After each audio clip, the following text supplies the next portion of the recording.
Assalamualaikum warahmatullahi wabarakatuh. Pertama-tama, puji syukur kehadiran Allah Subhanahu wa Ta'ala, karena berkat rahmatnya kita bisa menjalankan kuliah daring pada kali ini. Salawat serta salam marilah kita haturkan kepada junjungan kita Nabi besar Muhammad Sallallahu Alaihi Wasallam, yang mana beliau telah membawa kita dari alam kebodohan menjadi alam yang penuh dengan keilmuan. Langsung saja, saya di sini sebagai moderator dalam presentasi yang akan menjelaskan tentang perkembangan ilmu antropologi. Langsung saja saya pasrahkan kepada pemateri pertama dan dilanjutkan oleh semua pemateri yang akan menjelaskan pada kali ini. Wassalamualaikum warahmatullahi wabarakatuh. Nama saya Maulana Malik Ibrahim. Di sini saya sebagai pemateri pertama akan menjelaskan tentang pengertian sejarah, perkembangan, dan antropologi. Pengertian sejarah. Sejarah adalah ilmu yang mempelajari tentang kejadian-kejadian atau peristiwa-peristiwa yang terjadi pada masa lampau. Jadi sejarah ini menjelaskan tentang kejadian umat manusia pada masa lampau ataupun menjelaskan tentang peradaban dunia.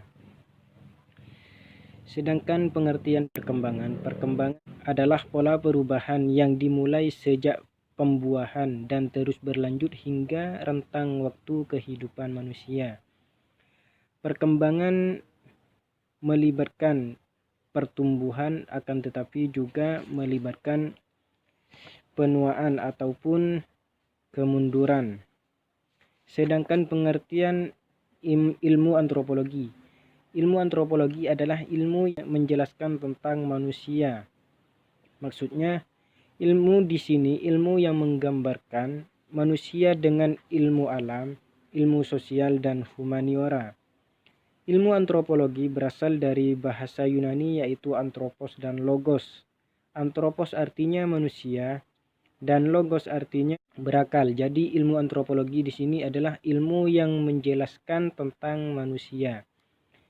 Selanjutnya adalah sejarah perkembangan antropologi. Sejarah perkembangan antropologi. Antropologi diajarkan hampir di semua perguruan tinggi, baik dalam ilmu sosial maupun eksakta. Ilmu antropologi adalah ilmu yang mempelajari tentang manusia, baik bentuk tubuh ataupun karyanya. Dibandingkan dengan ilmu yang lain, ilmu antropologi masih tergolong ilmu yang sangat muda usianya, bagaimana digambarkan dalam beberapa babakan atau fase-fase perkembangan berikut. Perlu kita ketahui bahwasanya fase-fase yang diuraikan berikut hanyalah menggambarkan tentang periodisasi yang dicirikan dengan kekhususan yang dimilikinya. Fase pertama ini ada yang menyebutnya fase penemuan, ada juga yang menyatakan dengan era pencatatan atau deskripsi tentang bangsa-bangsa dan laporan kisah-kisah perjalanan. Umumnya, laporan perjalanan ini merupakan kegiatan yang dilakukan oleh musafir, misionaris, penyebar agama, pedagang keliling, dan lain-lain. Dalam beberapa laporan tertulis yang sempat dibakukan, ternyata lukisan tentang masyarakat dan berbagai suku bangsa di luar Eropa banyak juga yang dilakukan oleh pegawai-pegawai dinas jajahan pemerintah kolonial Belanda dan Inggris. Sebut saja misalnya masa penjajahan Inggris di Bengkulu. W. Marsden dalam tahun 1873 menulis The History of Sumatra tentang suku-suku bangsa di Lampung. Meskipun menguraikan tentang daerah Sumatera, buku ini sebagian besar isinya mengungkapkan tentang daerah Rejang, tempat Marsden menjadi pejabat pemerintah, bukan Sumatera pada umumnya. Mungkin hanya itu yang bisa saya sampaikan dan dilanjutkan oleh pemateri selanjutnya.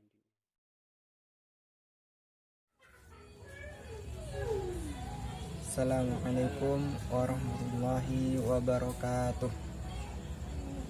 Perkenalkan, nama saya Misbal Munir, alamat pengaporan. Di sini saya akan meneruskan atau melanjutkan dari pembahasan pemateri pertama tadi yang membahas tentang sejarah perkembangan antropologi. Sejarah perkembangan antropologi yaitu memiliki 4 fase. Fase pertama sudah dijelaskan tadi, dan saya akan melanjutkan yaitu fase kedua atau disebut juga pertengahan abad ke-19. Perkembangan fase kedua ini atau disebut juga pertengahan abad ke-19 ini dimulai dari tahap penyusunan dan penganalisisan. Dan juga yang telah tertuang dalam lukisan suku bangsa terutama di luar Eropa telah menimbulkan kesadaran dari kalangan terpelajar khususnya Eropa Barat mengenai beraneka ragam ciri-ciri ras, bahasa, dan fenomena kebudayaan manusia. Dalam dadakan ini memunculkan konsep cara berpikir evaluasi masyarakat. Secara garis besar adalah bahwasanya masyarakat dan kebudayaan manusia telah berevolusi dengan sangat lambat dalam jangka waktu ribuan tahun lamanya, dari tingkat yang rendah sampai ke tingkat tertinggi serta kompleks. Pada dasarnya, fase kedua ini atau disebut juga perkembangan pertengahan abad ke-19 ini, semua kelompok manusia di muka bumi ini mengalami proses demikian. Dapat dipahami kalau ada masa sekarang ini ada kelompok manusia yang hidup dalam tingkat evolusi budaya dan sosialnya yang tinggi, tetapi ada juga masyarakat yang belum banyak mengetahui berubah sejak zaman penyebaran kebudayaan manusia. Pada fase kedua ini, antropologi menjadi satu ilmu yang bersifat akademikal dengan tujuan mempelajari manusia dan masyarakat serta kebudayaannya yang primitif, dengan maksud untuk mendapatkan suatu pengertian tentang tingkat-tingkat kuno dalam sejarah evaluasi dan sejarah penyebaran kebudayaan manusia. Itu mungkin fase kedua atau disebut juga pertengahan abad ke-19. Assalamualaikum warahmatullahi wabarakatuh. Baik, saya pemateri selanjutnya. Nama saya Humairah Nurin Maulani. Ini saya akan menjelaskan tentang fase ketiga atau permulaan abad ke-20, di mana perkembangan ini sudah berkaitan erat dengan eksistensi dan kolonialisme atau imperialisme. Karena negara-negara Eropa dan Amerika, mereka ingin berkuasa, tapi mereka itu bukan termasuk dari kalangan negara kolonial. Mengapa? Karena mereka ingin mengenal suatu daerah dan mereka juga ingin mengenal sifat, watak, tabiat mereka dari suku yang bersangkutan. Di sini sudah dijelaskan oleh Violet atau liaison agency, hubungan antara antropologi dan kolonialisme, di mana fase antropologi sudah jadi ilmu yang sangat praktis bagi kalangan negara Eropa, karena mereka ingin belajar tentang kebudayaan, bermasyarakat, guna untuk pemerintah Assalamualaikum kolonial. warahmatullahi taala wabarakatuh. Baik, saya pemateri selanjutnya. Nama saya Atiko Saadatul Korina. Baik, selanjutnya fase keempat dalam sejarah perkembangan ilmu antropologi. Fase keempat di sini kira-kira sesudah tahun 1930. Fase ini sering disebut fase ilmiah antropologi. Namun ada pula yang menyebutnya sebagai era pembaharuan dan penemuan ilmu antropologi yang sesungguhnya. Pada fase ini ilmu antropologi berkembang dengan sangat pesat. Terdapat beberapa hal yang menjadi penyebab berkembang pesatnya ilmu antropologi pada fase ini, yaitu yang pertama, bertambahnya koleksi bahan pengetahuan akibat dilakukan dengan cara yang jauh lebih teliti daripada sebelumnya. Yang kedua, ketajaman metode ilmiah yang dilakukan dalam penelitian. Yang ketiga, timbul rasa antipati terhadap kolonialisme, khususnya setelah Perang Dunia Kedua usai. Yang keempat, hilangnya bangsa-bangsa primitif. Selanjutnya, melalui suatu simposium internasional antropologi di Amerika Serikat pada tahun 1951, terdapat sebanyak 60 ahli ilmu antropologi mengadakan kajian ulang tentang tujuan dan ruang lingkup ilmu antropologi. Dan salah satu rumusannya adalah bahwa ilmu antropologi ini ingin mencapai pengertian tentang makhluk manusia secara umum dengan mempelajari aneka warna bentuk fisik masyarakat kebudayaannya guna membangun suatu suku bangsa masyarakat itu sendiri. Sekian, pemateri selanjutnya akan memaparkan materi selanjutnya. Bismillahirrahmanirrahim. Baik, di sini saya akan meneruskan penjelasan dari pemateri sebelumnya, itu tentang konsep, teori, dan metode ilmiah ilmu antropologi.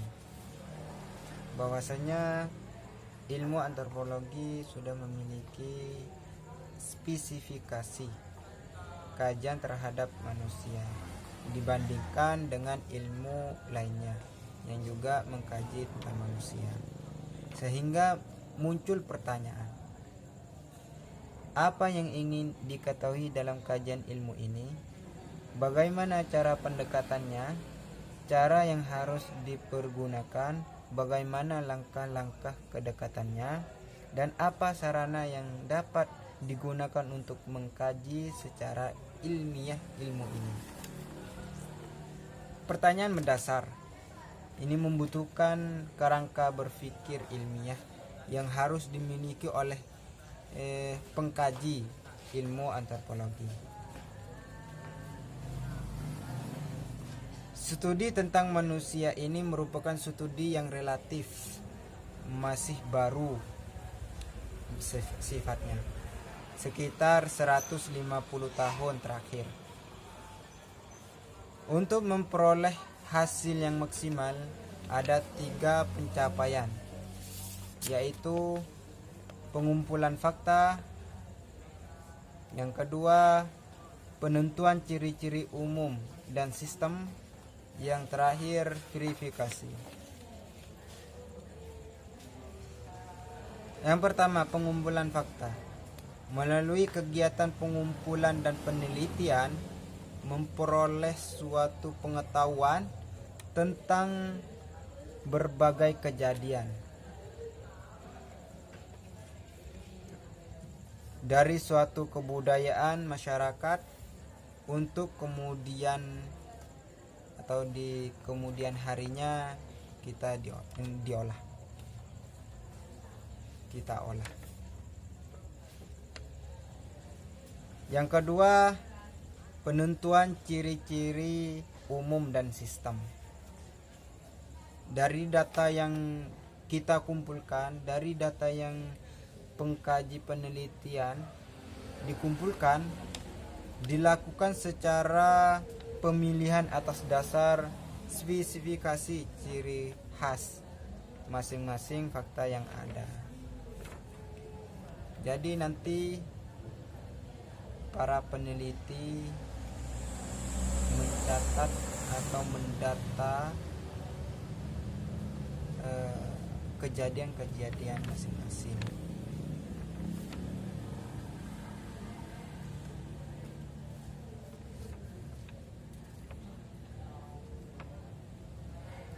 Dan juga yang ketiga yaitu verifikasi.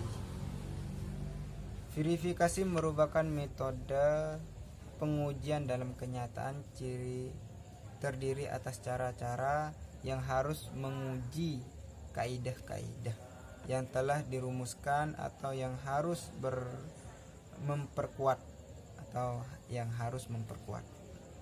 pengertian yang telah dicapai.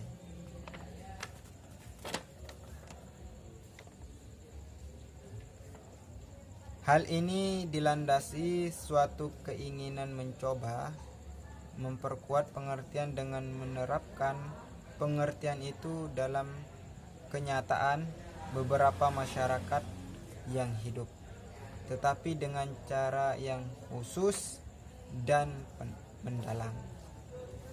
Mungkin itu dari saya tentang metode, konsep dan teori ilmiah ilmu pengantar yaitu konsep, teori, dan metode ilmiah ilmu antropologi. Kurang lebihnya saya maaf. Saya pasrahkan kepada pemateri selanjutnya. Syukran. Wassalamualaikum warahmatullahi wabarakatuh.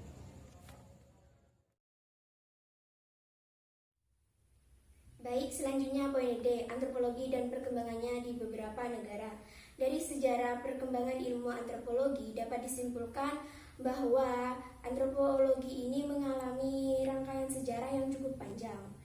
Hingga sekarang, di berbagai negara terdapat beberapa istilah atau penyebutan untuk ilmu antropologi ini, yaitu yang pertama, etnografi. Istilah ini digunakan di Eropa Barat yang memiliki arti pelukisan tentang bangsa-bangsa. Yang kedua, etnologi. Istilah ini digunakan di Amerika Serikat dan Inggris yang memiliki arti ilmu bangsa-bangsa. Kemudian yang ketiga, Volkerkunde. Istilah ini digunakan di Eropa Tengah yang memiliki arti ilmu bangsa-bangsa. Kemudian yang keempat, Kulturkunde yang memiliki arti ilmu kebudayaan. Istilah ini pada tahap awal pengkajian dan pengembangan ilmu antropologi di Universitas Indonesia yang diterjemahkan oleh G.J. Holt. Kemudian yang kelima, antropologi. Istilah ini memiliki arti ilmu tentang manusia. Kemudian yang keenam, kultur antropologi. Istilah ini awalnya dikembangkan di Amerika Serikat yang memiliki arti antropologi budaya. Kemudian yang terakhir, yang ketujuh, sosial antropologi.